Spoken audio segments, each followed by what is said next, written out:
Hey families, welcome to Rubestri Vlogs. How was my trip? பார்க்கலாமா வாங்க. Last செமஸ்டரும் கூட அதுக்கப்புறம் லாஸ்ட் ட்ரிப்பும் கூட ரொம்ப வைபாக ஜாலியாக போகணுன்றதுக்காக தான் எல்லாருமே வைப்லேயே சுற்றிட்டு இருந்தோம். ஸோ அங்கேருந்து கிளம்ப மனசே வரல, என்ஜாய்மெண்ட் பண்ணிகிட்டே இருந்தோம். கிராக்கர்ஸ் வெடிக்கிறது, அது அந்த கையில் பிடிச்சி வெடிச்சிட்டே இருந்தாங்க. கொஞ்சம் அந்த தீபாவளி வைபே வந்துச்சு அங்கே. இது மாதிரி பார்த்து யாரும் கிட்ஸாக இது மாதிரி ட்ரை பண்ணாதீங்க. அதுக்கப்புறம் திடீர்னு அந்த பஸ்ஸு பக்கம் திரும்பினா அந்த புஸ்வானம் வரும் பார்த்திங்களா, அது மாதிரி வந்துச்சு. சூப்பராக இருந்துச்சு. எங்களுக்கு எல்லாருக்குமே சர்ப்ரைஸ் தான் அது. நல்ல ஒரு வைப்பில் தான் ஸ்டார்ட் பண்ணோமே. அதுக்கப்புறம் சரி டைம் ஆயிடுச்சுன்னு சொல்லிட்டு எல்லோரும் கிளம்ப ஸ்டார்ட் பண்ணிட்டோம். உள்ளே போனோடனே ஃபுல்லாக பாட்டு சத்தம் தான். ஃபுல்லாக அந்த காதே வலிக்கிற அளவுக்கு ஃபுல்லாக பாட்டு வச்சுட்டு நல்லா டான்ஸு. ஒரு 3 hours கிட்டே நாங்கள் டான்ஸ் ஆடிட்டே தான் இருந்தோம். யாருக்கும் ஒரு நிமிஷம் உட்காரவே இல்லை. எல்லாருமே அந்த வைப்லேயே ஆடிட்டே தான் இருந்தோம். பாய்ஸ்லாம் ஒரு பக்கம், கேர்ள்ஸ் மாதிரிலாம் ஆடிட்டு இருந்தாங்க. சூப்பராக இருந்துச்சு. அதுவும் செம்ம டயர்டெல்லாம் இருக்கும். சரி ஒரு 12 o'clock அரௌண்ட் ஒரு காஃபி ஷாப்பில் நிறுத்தி காஃபிலாம் குடிச்சு முடிச்சுட்டு திரும்பி அதை அகெயின் வைப் ஸ்டார்ட் பண்ணால் இப்படி நைட்டில் யாருமே தூங்கலை. 2 o'clock வரைக்கும் எல்லாருமே அந்த வைப்லேயே தான் இருந்தோமே. செம்ம டான்ஸ் ஆடிட்டு இருந்தோம்.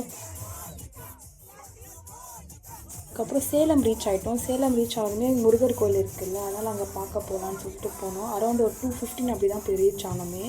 போயிட்டா கோயில் அங்கே க்ளோஸ். எப்போவுமே நைட் டைமில் யாரும் ஓப்பன் பண்ணியிருக்க மாட்டாங்க, க்ளோஸில் தான் இருந்துச்சு.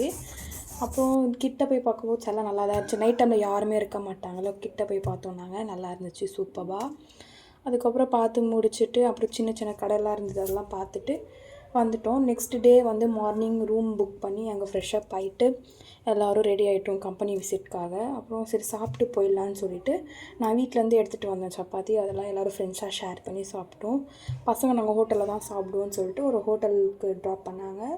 அந்த ஹோட்டலுக்கு பக்கத்தில் வந்து ஒரு சாக்லேட் ஷாப் இருந்துச்சு.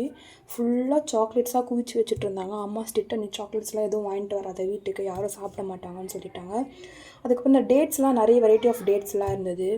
ரேட்டும் ரொம்ப ஜாஸ்தியாக இருந்தது. அதுக்கப்புறம் நாங்கள் ஜூஸ்லாம் வாங்கினோம் டிஃப்ரெண்ட்டாக.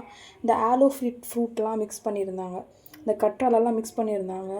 எப்பவுமே கற்றாலில் வந்து ரொம்ப கசப்பாக இருக்கும், ஆனால் இதில் குடிக்கிறப்ப அந்த கசப்பான ஃபீலிங்கே இல்லை. அதுக்கப்புறம் கம்பெனி ரீச் ஆகிட்டு அங்கே ரொம்ப மொக்க போடுவாங்க, எப்படிடா அதை இவ்வளோ நேரம் கவனிக்கிறதுன்னு யோசிச்சுட்டே இருந்தோம். அண்ட் தென் அவங்க ஷார்ட் அண்ட் ஸ்வீட்டாக முடிச்சுட்டு எதை பற்றி எக்ஸ்பிளைன் பண்ணாங்கன்னா சைபர் செக்யூரிட்டி 2025 நியூ வெர்ஷன் பற்றி எக்ஸ்பிளைன் பண்ணாங்க. எக்ஸ்பிளைன் பண்ணி முடிச்சுட்டு நாங்கள் மாலுக்கு போயிட்டோம் ஸ்ட்ரெயிட்டாக. ஸோ அரௌண்ட் ஒரு 2:30 ஆகிடுச்சு நாங்கள் மாலுக்கு போகவே. ஸோ அங்கே எல்லாம் பர்ச்சேஸ்லாம் எதுனா பண்ணலான்னு பார்த்தா பேகெல்லாம் செம்ம ரேட்டாக இருந்தது. எல்லாமே 1500, 2000, 999 அப்படி தான் இருந்துச்சு.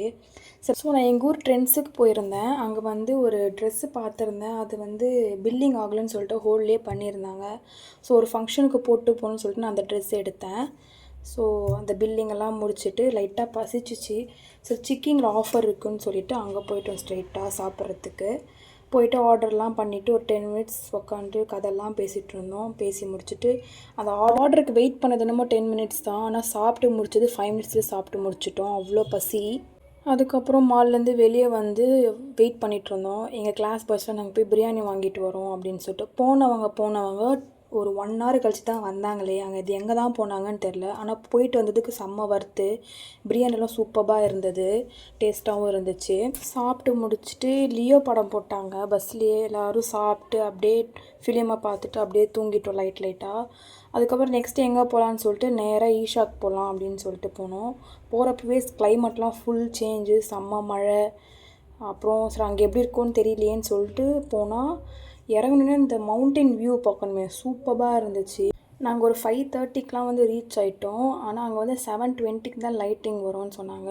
அது வரைக்கும் என்ன பண்ணிகிட்டு இருந்தோன்னா சும்மா ஃபோட்டோஸ் எடுக்கிறது, ரீல்ஸ் எடுக்கிறது, அப்புறம் எல்லாம் ஜாலியாக பேசிட்டு கலாச்சிட்டு இருந்தோம். அப்புறம் அங்கே 7:20 பண்ணுவாங்கன்னு சொல்லிட்டு நாங்கள் 6:30 வெயிட் பண்ண ஸ்டார்ட் பண்ணிட்டோம். அப்புறம் அங்கே பூஜைலாம் பண்ணிகிட்டு இருந்தாங்க, அதெல்லாம் பார்த்துட்டு இருந்தோம். கரெக்டாக 7:20 டான்னு லைட்டிங்ஸ்லாம் போட ஸ்டார்ட் பண்ணாங்க.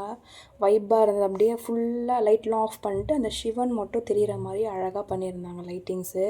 எல்லாருக்குமே சர்ப்ரைஸாக தான் இருந்துச்சு அது. அப்புறம் நீங்கள் நினைப்பீங்க என்னடா இவங்க கொடைக்கானல் போகிறேன்னு சொல்லிட்டு திடீர்னு கோயம்புத்தூர்லேயே சுற்றிட்டு இருக்காங்களே அப்படின்னு நீங்கள் நினைப்பீங்க. ஆக்சுவலி நாங்கள் இன்றைக்கி நைட் கிளம்புறோன்னா ஈவினிங் 4 o'clock வரைக்கும் எங்களுக்கு கொஷின் மார்க்காக தான் இருந்துச்சு, நாங்கள் போவோமா இல்லையான்றது. பிகாஸ் எல்லாருமே ரொம்ப அப்செட் ஆகிட்டோம். திடீர்னு இன்றைக்கி கிளம்புறப்ப சொல்கிறாங்களே வேணான்னு சொல்லிட்டு. ஏன்னா பிகாஸ் நாங்கள் இந்த டைம் நாங்கள் போகலன்னா நெக்ஸ்ட் எங்களுக்கு செமஸ்டர் ப்ராக்டிக்கல், செமஸ்டர் எக்ஸாம், அப்படியே போயிடும். அதுக்கப்புறம் எங்களால் போகவும் முடியாது. ஸோ எப்படியாச்சும் இந்த ஐவி போயே ஆகணும்னு சொல்லிட்டு ஒரு பிளானில் தான் இருந்தோமே.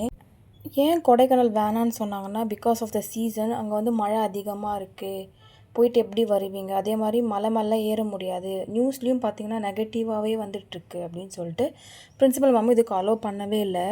சரி ஓகே, கொடைக்கானல் தானே போகக்கூடாது, நாங்கள் கொடைக்கானல் போகல, நாங்கள் வேறு எங்கேயாச்சும் போகிறோன்னு சொல்லிட்டு மேம் கிட்ட சொல்லி லெட்டர்லாம் எழுதி, ஆக்சுவலி 4 o'clock மேலே தான் பெர்மிஷனே கொடுத்தாங்க. அதுக்கப்புறம் தான் லெட்டர்லாம் எழுதி ஃபார்ம் கொடுத்து அப்படியே ஃபைனலைஸ் பண்ணி நாங்கள் கிளம்புனோம்.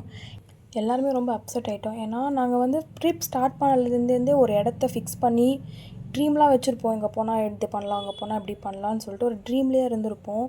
திடீர்னு இன்றைக்கி கிளம்புறப்ப மிட் ஆஃப் த டைமில் வந்து நீங்கள் வந்து போகக்கூடாதுன்னு சொன்னதுக்கு எங்களுக்கு ரொம்ப அப்செட் ஆகிடுச்சி. ஒரு பிளான் பண்ண ட்ரிப்பே நம்மளால் டைமிங்கெல்லாம் பிக்கப் பண்ண முடியாது. இது அன்பிளான்டு ட்ரிப்பாக ஆகிடுச்சு வேறு. நாங்கள் எங்கே போகிறோம், என்ன பண்ண போகிறோன்னு எதுவுமே எங்களுக்கு ஐடியா இல்லை. ஜஸ்ட் போகிறப்ப என்னெல்லாம் நடக்குதோ நடக்கட்டும்னு சொல்லி தான் நாங்கள் போனது. நாங்கள் போனது, என்ஜாய் பண்ணது எல்லாமே சூப்பராக இருந்துச்சு. ஆனால் எங்களுக்கு என்ன ஒரு டிசப்பாயின்மெண்ட்னால், நம்ம நினச்ச பிளேஸுக்கு நம்மளால் போக முடியலையே. நம்ம இங்கெல்லாம் போகலாம், அங்கெல்லாம் போகலான்னு பிளான் பண்ணி வச்சுருந்தோம். அதெல்லாம் நம்மளால் எக்ஸிக்யூட் பண்ண முடியலையேன்ற ஒரு வருத்தம் மட்டும்தான் இருந்துச்சு. ஓவரால் நாங்கள் வந்து இந்த ட்ரிப் என்ஜாய் பண்ணோம். பட் மினிமலான பிளேஸுக்கு மட்டும் தான் போகணுன்னு ஒரே ஒரு ஃபீலிங் மட்டும்தான். நாங்கள் நிறைய பிளேஸுக்கு போகலான்னு ட்ரை பண்ணோம். பட் எங்களுக்கு வந்து டைமிங் செட் ஆகலை. ஸோ அதனால் எங்களால் எங்கேயுமே போக முடியல. அதுக்கப்புறம் அங்கே வந்து ப்ரேயர்லாம் முடிச்சுட்டு சாமிலாம் கும்பிட்டுட்டு நாங்களும் கிளம்பிட்டோம். லாஸ்ட்டாக அந்த சிவன் வந்து ப்ளூ லைட்டிங்கில் தெரிஞ்சார். அது வந்து ரொம்ப அழகாக இருந்துச்சு. அப்புறம் ஹிந்திக்காரங்கிட்டலாம் ஃபன்னாக பேசிகிட்டு இருந்தோம் அங்கே நாங்கள். எங்களுக்கு ஹிந்தி தெரியலனா கூட கொஞ்சம் கொஞ்சம் அப்படியே புரிஞ்சு அது கொஞ்சம் ஃபன்னாக போச்சு. என் ஃப்ரெண்டெல்லாம் இங்கிலீஷில் பேசி ரொம்ப ஃபன் பண்ணிகிட்டு இருந்தா அந்த இடத்துல. அதுக்கப்புறம் கிளம்பிட்டோம். கிளம்புறப்ப என்ன பண்ணோன்னா, பஸ்ஸு அந்த பக்கம் நிற்கிதுன்னு நாங்கள் இந்த பக்கம் வழி மாறி வந்துவிட்டோம். வழி மாறி வந்ததுனால நடுவில் அந்த சேரில் போய் மாட்டிக்கிட்டோம். மாட்டினதில் என் ஃப்ரெண்டுக்கிட்ட அப்பயே சொன்னேன், இந்த பக்கம் போகாதடி, இது ரொம்ப தப்பான வழியாக இருக்குது, அந்த பக்கம் போகலான்னா இல்லை கரெக்டாக தான் போகிறோன்னு கூட்டிகிட்டு போனான். ஆனால் அவள் மட்டும் சேஃப் ஆகிட்டா. நாங்கள் எல்லாம் சேத்துல மாட்டி கீழே விழுந்துட்டோம். அதுக்கப்புறம் அரௌண்ட் ஒரு 10:30 இருக்கும். ஒரு ஹோட்டலில் நிறுத்தி என்ன வேணுமோ ஆர்டர் பண்ணி சாப்பிட்டு அப்படியே கதை பேசிட்டு அப்புறம் காலேஜ் போனால் என்னெல்லாம் நடக்கும்னு தெரியல. செமஸ்டர்லாம் வேறு ஸ்டார்ட் ஆக போகுது. செம் ப்ராக்டிக்கல் எல்லாம் ஸ்டார்ட் ஆக போகுதுன்னு சொல்லிட்டு இருந்தோம். இன்னும் 1 month கூட இல்லை. 20 to 25 days நம்ம இன்னும் காலேஜ் வருவோம். அதுக்கப்புறம் யார் யார் எங்கே இருப்போம்னு தெரியாதுன்னு சொல்லிட்டு ஒரு மாதிரி ஃபீலிங்காக பேசிகிட்டு இருந்தோம். ஸ்டூடெண்ட் லைஃப் இதோட முடிய போகுது அப்படின்னு சொல்லிட்டு. அதுக்கப்புறம் அந்த ஃபீலிங்லேயே பஸ்ஸுக்கு வந்தால் பாய்ஸ் எல்லாம் என்ன பண்ணாங்க, 1.5 hours வீடியோ மாதிரி மேக் பண்ணி கிளாஸில் என்னெல்லாம் பண்ணோம், மேமை பற்றி அப்புறம் ஸ்டூடெண்ட்ஸ் பற்றிலாம் ஒரு ஃபன் அத்தாரிட்டிஸ் மாதிரி வீடியோ க்ரியேட் பண்ணியிருந்தாங்க. நல்லா ஜாலியாக இருந்துச்சு. அது பார்க்குறப்ப நல்லா ஃபன்னாக போச்சு. இதுக்கப்புறம் இந்த மாதிரி டைமெல்லாம் எப்போ கிடைக்கும்னு தெரியல. அண்டு காலேஜ் லைஃப் நீங்கள் எப்படி மிஸ் பண்ணுறீங்கன்னு சொல்லிட்டு எனக்கு மறக்காமல் கமெண்ட் பண்ணுங்கள். இந்த வீடியோ உங்களுக்கு பிடிச்சிருந்துச்சின்னா மறக்காமல் சப்ஸ்கிரைப், லைக் பண்ணிவிடுங்க. See you in the next vlog. Bye.